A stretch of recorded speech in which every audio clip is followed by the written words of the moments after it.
할렐루야. 우리 하나님께서는 온 땅 가운데서 지금도 하나님의 부흥을 일으키고 계시는 분이신 줄 믿습니다. 곳곳에서 들려오는 부흥의 소식들, 유럽에서, 아프리카에서, 남미에서, 그리고 또 네팔 같은 그러한 지역에서, 그리고 미국에서도 동일하게 하나님은 살아계시고 일을 하시고 계십니다. 부흥이 100년 전 과거에만 일어났던 사건이 아니라는 것입니다.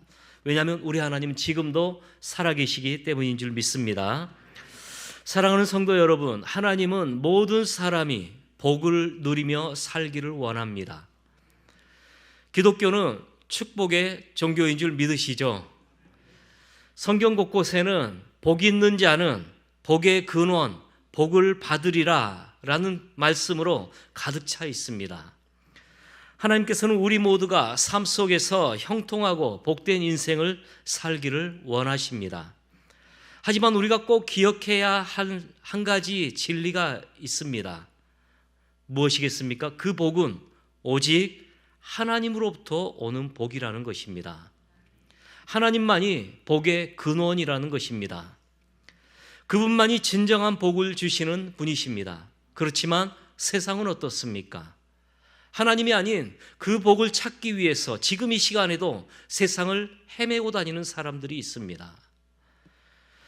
인간의 죄로 인해 하나님의 복이 우리에게 흘러와야 되는데 이 죄로 인해서 그 통로가 막혀버렸습니다.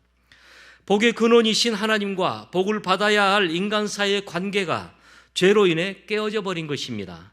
그래서 사람은 더 이상 진정한 복을 누릴 수 없게 되었지만 하나님은 우리를 결코 포기하지 않으셨습니다. 그 막힌 담을 예수 그리스도의 십자가로 허무시고 그리고 또한 다시 우리에게로 향하는 통로, 복의 길을 열어주셨다라는 것입니다. 예수님의 구속의 은혜로 우리는 하나님과의 관계를 회복하게 되었고 그분으로부터 오는 이 참된 복을 다시 누릴 수 있게 된 줄 믿습니다. 그런데 하나님이 주신 복은 단지 우리가 받는 것으로만 끝나지 않습니다. 하나님은 우리에게 임한 하나님의 그 복이 우리 아닌 다른 사람에게 이 땅 가운데로 흘러가기를 원하십니다. 이것이 하나님 나라의 원칙이죠. 즉 하나님은 우리를 복의 통로로 부르셨다라는 것입니다.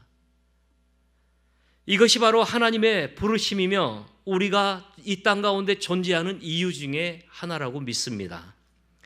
창세기 12장 2절과 3절에서 하나님은 아브라함에게 이렇게 말씀하셨습니다. 제가 읽어드리겠습니다.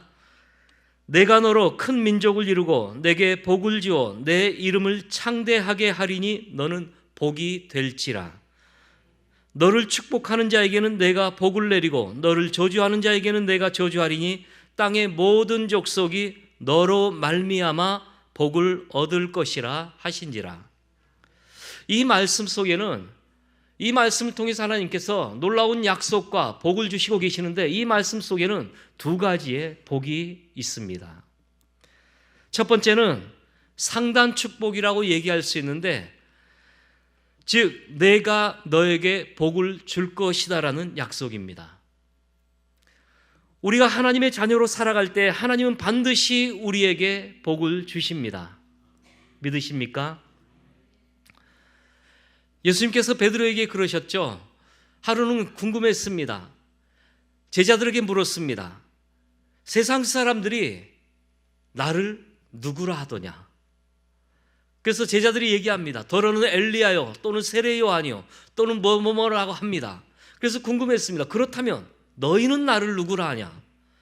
그러자 베드로가 무의식 가운데서 손을 번쩍 들고 주는 그리스도시요 살아계신 하나님의 아들이십니다 외쳤습니다. 예수님이 깜짝 놀랐습니다. 얘는 아직 이 말을 할 영성이 아닌데 이 말을 할 믿음이 아닌데 깜짝 놀랐습니다. 왜냐면요 이 말씀 다음에서 베드로의 인생 최고의 꾸중을 듣게 되죠. 사단아 내 뒤로 물러거라. 그런데 이 고백을 하자 주는 그리스도시요 살아계신 하나님의 아들이십니다라는 고백을 하자 예수님께서 베드로에게 말씀을 하시는데 너는 바요나 시몬아 네가 복이 있도다. 이 사실을 너에게 알게 한 이는 내 부모나 혈육이 아니고, 즉 율법교사나 서기관들이나 제사장들이나 부모나 혈육이 아니고, 사람이 가르쳐서 네가 이 고백을 하게 된 것이 아니고 하늘에 계신 하늘의 아버지가 너에게 가르쳐 주셨기 때문에, 즉 하늘의 문이 열렸기 때문에 네가 이 고백을 할 수 있다라는 것입니다. 그래서 이것이 너에게 복이다라는 것입니다. 왜요? 주는 그리스도시요 라고 고백할 줄 아는 사람이 어떻습니까? 그 믿음을 가진 사람이 영원한 생명을 얻기 때문이죠. 우리 안에 주는 그리스도라는 고백이 있습니까? 우리의 영혼 속에서 진정으로 나오는 그 고백이 있습니까? 믿음으로 나오는 고백, 주는 그리스도시요, 하나님의 살아계신 하나님의 아들이십니다. 만약에 진짜로 이 고백이 우리의 고백이라면, 나의 고백이라면, 예수님께서 베드로에게 말씀하셨던 바요나 시몬아 네가 복이 있도다, 복을 얻었도다, 복을 받았도다 라고 하는 그 복이 지금 우리에게도 임한 것입니다. 믿으십니까? 우리 옆분에게 한번 인사하시겠습니다. 당신 안에 복이 있습니다. 하나님께서 우리에게 이 복을 주심으로 우리의 삶은 창대하게 되고 형통하게 됩니다. 그렇지만 거기서 멈추질 않습니다. 하나님의 복은요, 우리에게 오고 우리가 받고 여기서 끝나버린 게 아니라는 것입니다. 하단 축복이 있습니다. 창세기 12장 2절과 3절에서 말씀하셨던 그 약속의 말씀 가운데서 후반부죠. 땅의 모든 족속이 너로 말미암아 복을 얻을 것임이라. 이 말씀은 하나님의 복이 우리에게만 머무르지 않고 세상을 흘러가야 됨을 뜻하는 것입니다. 너는 복이 될지라, 복의 근원이 될지라, 내가 너에게 복을 주겠다. 네 복 받았냐? 이것이 상단 축복입니다. 우리가 복을 받는 것입니다. 두 번째 하단 축복은 우리가 이 축복의 통로가 되어지는 것입니다.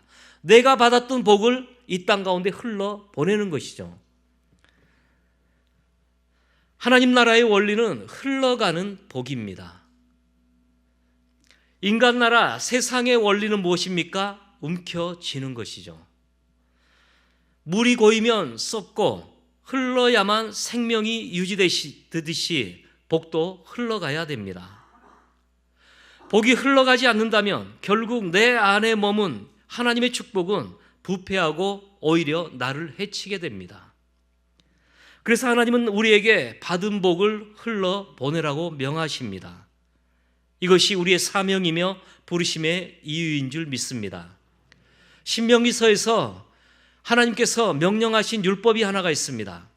너는 네 경내에 가난한 자가 항상 그치지 아니하리니, 너는 그 가난한 자를 보게 되거든 너는 네 손을 움켜쥐지 말고 널리 펴라. 만약에 너희가 움켜짐으로 가난한 자들이 이 일을 나에게 고하면 이것이 너의 죄가 될 것이다. 무슨 말입니까? 하나님께서 우리가 살고 관계하고 있는 이 땅에는 부자도 있고 가난한 자가 있는데 가난한 자가 영원히 그치지 아니할 거라고 말씀하십니다. 그런데 너희의 눈에 가난한 자는 항상 보인다라는 것이죠. 그런데 이 가난한 자를 보고는 움켜쥐지 말라라는 것입니다. 내가 너희에게 준 부요함, 풍성함, 내가 너희에게 준 복을 가지고 흘러보내야 되는데 이걸 움켜져 버린다면, 그래서 이 가난한 자들이 너희를 보면서 세상이 교회를 보면서 크리스찬들을 보면서 저 사람들은 하나님 앞에 복을 받고 자기들끼리만 하고 있다 라는 불평이 나온다면 그것이 하나님의 귀에는 그들의 기도 소리가 된다라는 것이죠. 그들의 소리가 내 귀에 들리면 이것이 너희의 죄가 될 것이다. 사랑하는 여러분, 하나님께서 우리에게 있는 것을 늘 헌신 받아가지고 주어라, 흘러보내라, 구제해라 이렇게만 받아들일 수 있지만 하나님의 깊은 사랑이 담겨 있죠. 이 말씀에는 손을 움켜쥐지 말라라고 했습니다. 움켜쥐지 말고 펴라. 그렇다면 내 손에는 하나님으로부터 받은 복이 있습니다.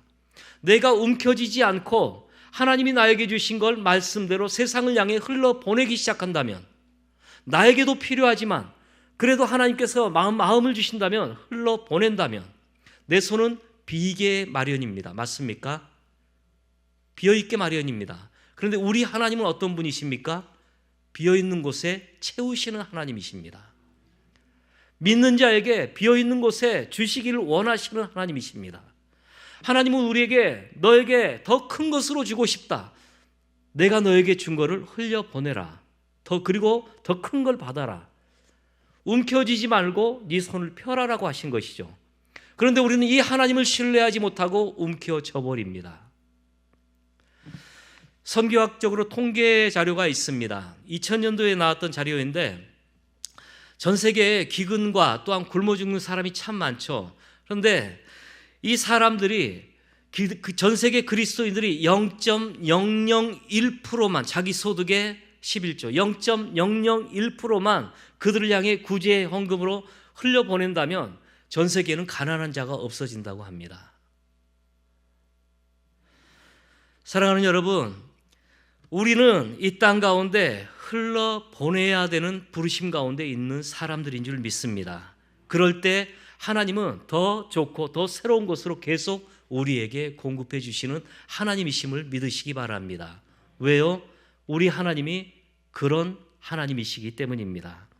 이처럼 우리는 복을 받을 뿐 아니라 받은 복을 흘러보내는 사람으로 부름받았습니다. 우리가 만드는 복은 세상의 복과 다릅니다. 세상은 돈, 명예, 성공을 복으로 말하지만 우리가 전해야 할 가장 큰 복은 바로 생명인 줄 믿습니다. 우리가 죄로 인해 죽어가던 인생이었지만 예수님을 통해서 우리는 그 생명을 얻었습니다. 그 생명은 가장 위대한 복인 줄 믿습니다. 이제 우리는 그 생명의 복을 세상에 흘러보내야 합니다. 시편 67편 7절에서는 이렇게 얘기하는 거죠. 하나님이 우리에게 복을 주시리니 땅의 모든 끝이 하나님을 경외하리로다. 하나님께서 우리를 축복하시는 이유는 우리로 인해 온 세상이 하나님을 기억하고 경외하게 하시기 위함이라는 것을 믿으시기 바랍니다. 오늘 본문이었던 시편 22편 27절은 두 가지의 예언을 하고 있습니다. 땅의 모든 끝이 여호와를 기억하고 돌아오겠다라는 것입니다. 첫 번째, 땅의 모든 끝이 여호와를 기억하고 돌아오겠다. 이 시는 다윗의 시이죠. 이건 예언입니다. 하나님께서 다윗을 통해서 마지막 때에 일어날 일에 대해서 예언하시고 계신 것입니다. 땅의 모든 끝이 여호와를 기억하고 돌아오며 복의 통로가 된 우리를 통해서 하나님에 대한 기억을 잃어버린 사람들이 다시 하나님을 기억하게 될 것이라는 것입니다. 오랜 시간 잊혀져 있었던 좋은 추억들, 그런데 까맣게 잊고 있었습니다. 기분도 좋지 않습니다. 그런데 어떤 사람이 내 이름을 길을 가다가 나를 부릅니다. 누구시죠? 하니까 예전에 나 몰라? 하면서 그때 행복했던 어떠한 일을 딱 얘기하기 시작하는데 오랜 시간 동안 잊혀져 있던 기억이 되살아나기 시작합니다. 그러면서 안 좋았던 죽어가던 내 마음이 막 살아나기 시작합니다. 같이 기뻐합니다. 이런 경험들 다 계시죠? 잊혀져 있던 경험, 잊혀져 있던 기억. 근데 누군가로 인해서 그 기억이 되살아나는, 좋은 기억이든 나쁜 기억이든 아마 그런 경험들이 있을 것입니다. 잊혀져 있던 기억이 왜 다시 떠오릅니까? 누군가를 통해서 그 기억에 대해서 추억이 떠올랐기 때문입니다. 그것처럼 온 땅이 그들의 죄로 인해 하나님에 대한 추억과 기억을 잃어버렸는데 온 땅의 창조함을 받은, 하나님의 창조함을 받은 피조물인 온 땅이 태초에는 하나님과 관계를 맺고 있었는데 그 땅 위에 사람들이 거함으로 그 땅에 의해 거하는 사람들의 죄로 말미암아 하나님과의 관계가 깨어져 버렸습니다. 그리고 그 땅은 오랜 시간 동안 하나님을 잊고 있었다라는 것이죠. 하나님을 몰랐던 것이 아닙니다. 온 땅은 하나님과 관계를 맺고 있었습니다. 왜요? 하나님의 창조함을 받았기 때문에. 그런데 오랜 시간 동안 죄로 말미암아 하나님과의 관계가 깨어져 버렸고 하나님을 잊어버리게 된 것이죠. 하나님은 절대로 잃어버리지 않습니다. 맞습니까? 성경에서 우리가 잃어버린 양 할 때 우리가 잘못 오해함은 하나님이 잃어버린 양인가? 잃어버렸다, 버렸다 차이가 있죠. 잃어버린 것은 내 실수입니다. 버린 것은 들고 있다가 호주머니에 쓰레기 같은 걸 버린 것, 의도적인 것이죠. 근데 잃어버렸다, 하나님은 만약에 하나님 입장에서 잃어버린 양이라고 한다면 하나님은 실수한 것이죠. 그런데 우리 하나님은 완전하신 하나님이신 줄 믿습니다. 실수가 없으신 분이십니다. 하나님은 사람을 잃어버리지 않습니다. 오직 사람들이 하나님을 잃어버린 것이죠. 맞습니까? 이 땅에 하나님을 모르는 사람들이 많죠. 이 성안동 지역에도 하나님이 그들을 잃어버린 게 아니고 하나님은 지금도 그들 곁에 다가가시려고 합니다. 그런데 그들이 하나님을 잃어버리고 하나님이 없는 것처럼 살아가고 있는 것입니다. 그래서 로마서에서 뭐라고 합니까? 어리석은 자는 하나님이 없다 할 것이며 라고 얘기합니다. 반대로 그러면 지혜로운 자는 어떤 사람입니까? 하나님을 있다라고 말하는 사람입니다. 그래서 우리가 지혜로운 자인 줄 믿습니다. 이것처럼 온 땅이 하나님에 대한 추억과 기억을 잃어버렸는데 하나님의 사람들이 그들에게 잃어버렸던 하나님에 대해 다시 말을 하자 하나님에 대한 그들의 기억이 되살아나는 것을 이 본문은 말하고 있습니다. 기억한다는 것은 단순히 생각난다는 뜻이 아닙니다. 오랫동안 잊혀졌던 사랑, 잊혀졌던 관계가 다시 회복되어지는 것입니다. 하나님을 떠났던 자들이 그리스도인들을 통해서 우리 한 사람 한 사람을 통해서 다시 하나님을 기억하고 그분께 돌아오는 이 예언의 말씀이 이루어지는 것을 의미하는 것입니다. 땅의 모든 끝이 여호와를 기억하고 돌아오며 땅의 모든 끝, 하나님을 떠나 있는 지금 우리의 자녀들이 땅의 모든 끝이 될 수도 있고 우리 옆집에 사는 아줌마가 땅의 모든 끝이 될 수 있습니다. 우리가 선교하는 이유도 바로 여기에 있습니다. 지금 캄보디아 땅에는 이 예언을 이루기 위해서 하나님이 다윗을 통해서 말씀하신 이 예언을 이루기 위해서 그들의 삶을 드린 15명의 사람들이 가 있는 것이죠. 그 땅이 잃어버린 하나님에 대한 기억들을 되찾아주기 위해서 그들은 하나님에 대해 말하고 있는 것입니다. 그래서 로마서 8장 19절에서도 그렇게 얘기하죠. 땅의 피조물에 고대하는 것은 즉 고통 가운데서 간절히 바라는 것이 있다면 하나님의 아들들에 나타나는 것이라. 하나님의 피조물로서 온 땅이 지금 하나님 앞에 외치고 있는 것이 있다면 하나님의 아들들의 이름을 부르면서 그들에게 제발 얼굴 좀 보이라고 말씀하는 것입니다. 그리스도인들이 하나님의 아들과 딸들의 공동체인 이 동성교회 우리 교회를 이름을 부르면서 하나님, 우리가 살 수 있는 유일한 방법은 동성교회가 우리에게 나오는 것이고 우리에게 얼굴을 보이는 것입니다 하면서 우리의 이름을 부르며 부르짖고 있는 것입니다. 하나님이 그 음성을 들으시고 그리고 성도들에게 말씀하는 것이죠. 지금 캄보디아 땅에서 너희의 이름을 부르며 살려달라고 외치는, 하나님에 대한 잃어버린 기억을 되살려달라고 외치는 그 소리가 있는데 이 필요에 채워줄 사람이 누구냐? 누가 나를 위해 가고 내가 누구를 보낼까라고 했을 때 헌신했던 사람들이 있는 것입니다. 그들이 바로 선교사들이고 그들이 바로 복음을 전하는 전도대들이고 그들이 바로 지금도 잃어버린 영혼들을 향해서 기도하는 사람들인 것입니다. 믿으십니까? 이 부르심 가운데 온전하게 우리가 응하기를 간절히 소망합니다. 그리고 결국 그 땅의 사람들은 이들의 수고와 헌신을 통해서 잊었던 하나님을 다시 기억하게 될 것입니다. 그것이 복의 통로로 부르신 하나님의 뜻입니다. 또한 두 번째 예언의 말씀이 있는데 모든 나라와 모든 족속이 주의 앞에 예배할 것이요.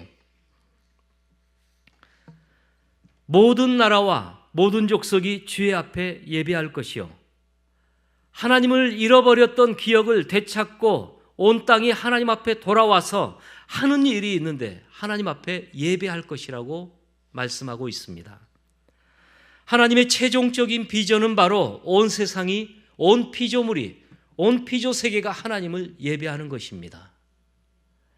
북한 땅이 하나님을 예배하는 것이고 캄보디아 땅이 하나님을 예배하는 것입니다. 선교하는 목적이 무엇입니까? 예배가 없는 곳에서 예배를 일으키기 위해 선교는 존재하는 것입니다. 그냥 단순히 복음을 전하는 게 아니고요, 그 땅이 하나님을 예배하지 않기 때문에, 하나님을 모르기 때문에 예배도 모르고 예배할 수가 없는 것이죠. 그런데 하나님은 그 땅에서 예배를 받기를 원하십니다.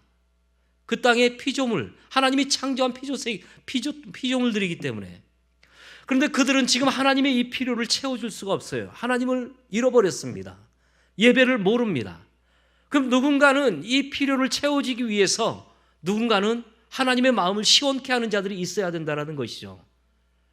그래서 하나님께서 하나님의 마음을 품은 자들을 그 땅으로 보내기 시작합니다. 그리고 그들에게 잃어버린 하나님에 대해서 말하기 시작합니다. 그리고 그들이 돌아와서 하나님과의 관계가 회복되어지고, 그리고 하는 일이 무엇입니까? 하나님을 예배한다라는 것이죠. 우리가 그런 사람들이었습니다. 맞습니까? 우리가 전도하는 이유, 선교하는 이유가 있다면 예배가 없기 때문에 예배하도록 하기 위해서입니다. 계시록 7장 9절과 10절 말씀 한번 같이 한번 읽어보도록 하겠습니다. 계시록 7장 9절과 10절 시작.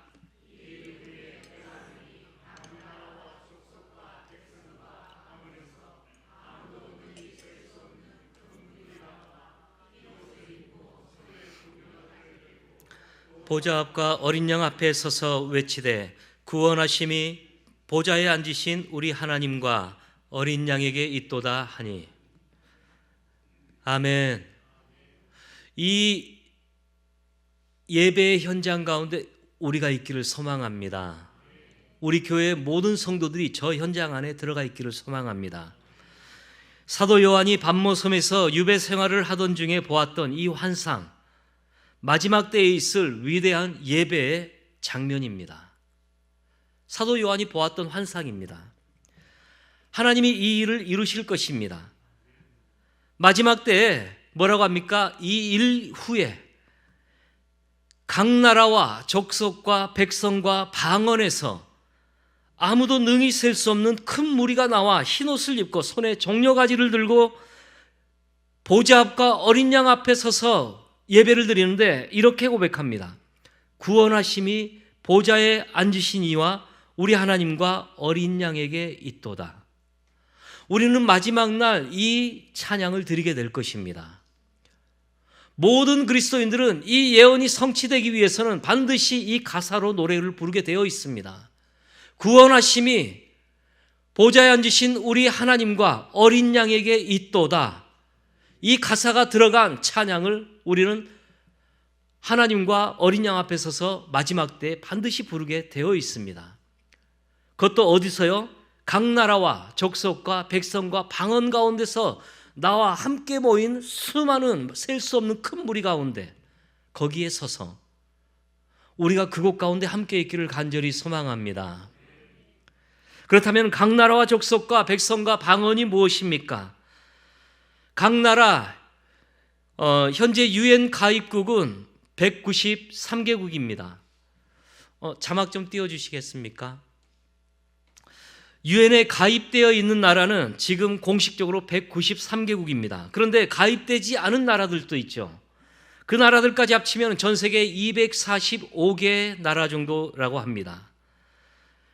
그렇다면 지금 계시록 7장 9절에서 얘기하고 있는 각 나라와 족속과 각 나라 가운데서 예수님을 주로 영접한, 주로 구원하는, 주로 고백하는 사람들이, 구원 얻은 사람들이 각 나라 가운데서 245개의 나라 가운데서 한 장소로 모인다라는 것이죠.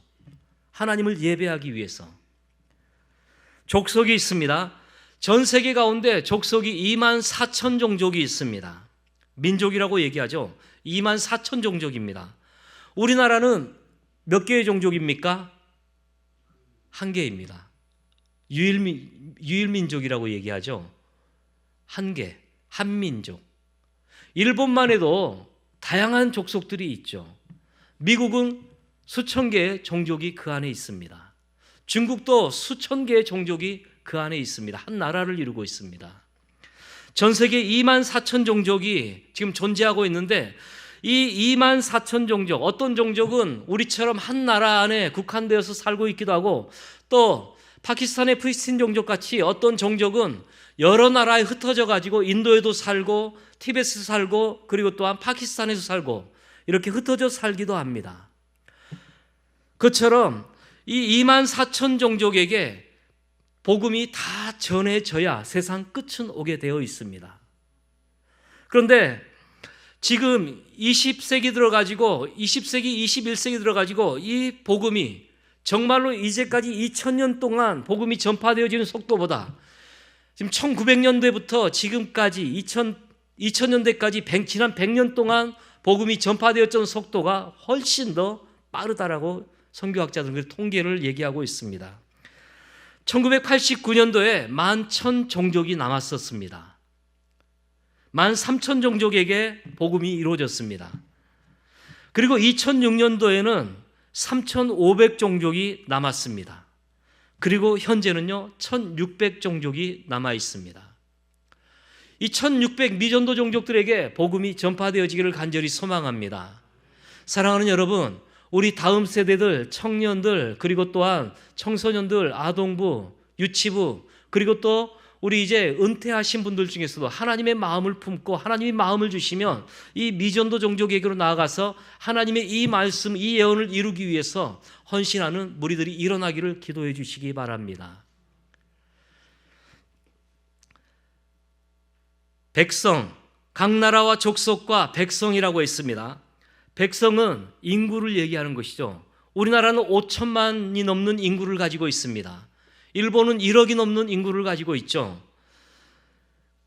2025년 기준으로 전 세계 인구는 82억 명이라고 얘기합니다. 그런데 82억 명의 인구 중에서 하나님을 묻는 흰옷 입은 거룩한 무리가 그날에는 하나님 앞에 예배하기 위해서 모인다라는 것입니다. 그리고 방언입니다. 언어죠. 전 세계 7,151개의 방언이 있습니다. 언어들이 있습니다. 우리나라는 하나의 언어를 가지고 있죠. 북한 사람이라도 우리는 알아듣습니다. 제주도 사람일지라도 우리는 알아듣습니다. 한 민족, 한 언어죠. 근데 중국만 해도 언어가 다양하고 미국에는 많은 언어들을 가지고 있습니다. 전 세계 7,151개의 언어들 중에서 하나님을 그 언어를 사용하는 사람들 중에서 하나님을 예배하는 무리들이 마지막 때에는 나아온다라고 계시록은 예언하고 있습니다. 즉 마지막 때에 이렇게 각 나라와 족속과 백성과 방언에서 일본 사람들은 일본 사람들의 옷을 입고 일본어를 하면서 그들은 이 찬양을 부르겠죠. 구원하심이 보좌에 앉으신 이와 어린 양께 있도다.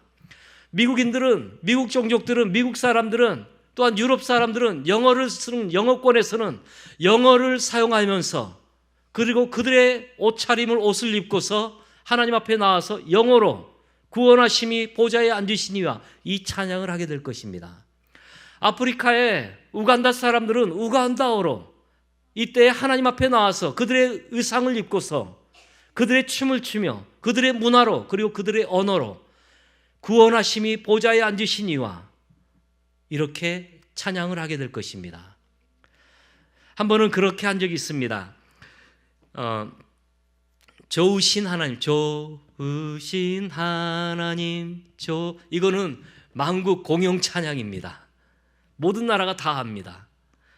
그런데 한 번은 국제적인 모임에서 찬양팀이 이 노래를 영어로 부릅니다. 그런데 저쪽 아프리카에서 온 사람들이 아프리카어로 이걸 제가 우간다어는 이 가사를 합니다. 카통다 물룽지 카통다 물룽지 카통다 완제. 이게 우간다어로 좋으신 하나님입니다. 스리랑카어로 예수스야 빠떼 예수스야 빠떼. 한국어는요 좋으신, 영어는요 God is so good, God is so good. 이처럼 마지막 때는 각 나라의 언어를 가지고 각 나라의 사람들이, 백성들이, 방언들이 나와서 하나님 앞에 예배를 하는데 바로 구원하심이 보좌에 앉으신 우리 하나님과 어린 양에게 있도다. 이것이 우리의 비전인 줄 믿습니다. 간절히 소망하기는 우리 성도들 어느 한 사람도 그 자리에서 안 보이는 일이 없기를 간절히 소망합니다. 우리가 좀 이따가 그 찬양을 부를 것입니다. 모든 나라, 모든 언어, 모든 민족 가운데서 구원받은 백성들이 보좌 앞에 나와 이 찬양을 부르게 될 때, 그때 그 현장에 저와 우리 모두가 함께 서 있기를 간절히 소망합니다. 땅의 모든 끝이 여호와를 기억하고 돌아오겠다. 이 예언, 그리고 그렇게 되었을 때 모든 나라와 모든 족속이 주의 앞에 예배하게 될 것이다. 이 일을 위해서 우리는 지금도, 우리 교회는 선교를 멈추지 않는 것이죠. 지금도 매주 목요일마다 행복 전도대를 통해서 공식적으로 전도 모임을 하고 있는 것입니다. 성령에 충만한 사람들은 반드시 복음을 들고 나아가게 되어 있습니다. 성령에 충만하게 된 사람은 딱 두 가지 일을 하죠. 하나님을 아는 것, 하나님을 알리는 것. 성령의 충만함. 우리의 행복전도대가 목요일마다 더 많은 사람들이 이 전도의 영으로 충만하게 되어져서 함께 모여서 이 땅 가운데 나아가기를 간절히 소망합니다. 하나님을 잃어버린 백성들이 그들의 기억을 되찾게 하는데 매주 목요일마다 내가 1시간, 2시간에 이 시간을 하나님 앞에 드리기로 결정하면서 나오는 이들, 하나님이 가만 내버려 두지 않으실 것입니다. 어떤 헌신보다 그 헌신이 귀하기 때문입니다. 생명을 살리는 헌신이기 때문입니다. 그래서 우리는 지금도 선교 헌금들을 하고 있고 구제 헌금들을 하고 있고 또한 선교 단체들을 돕고 있고 심지어 우리는 캄보디아나 이러한 미전도 선교가 필요한 땅으로 우리는 사람들을 보내고 있습니다. 그리고 그들을 위해서 또한 기도하고 있습니다. 반드시 하나님께서는 이 일에 대한 열매를 보게 하실 줄 믿습니다. 우리가 이 시간에 함께 찬양하기를 원합니다. 방금 했던 유명한 찬양, 우리 보좌 앞에, 찬양팀 다 나와주시기 바랍니다. 우리 보좌 앞에 모였네. 이 찬양 후렴 부분을 보면은 구원하심이 보좌에 앉으신 이와 어린 양께 있도다. 그날에는 곡조는 다르지만 이 가사로 찬양하게 되어 있는데 우리가 미리 한번 연습으로 한번 불러보길 간절히 소망합니다. 그러면서 그 자리에 내가 있는 것처럼 믿으시고 이 찬양을 함께 부르시겠습니다.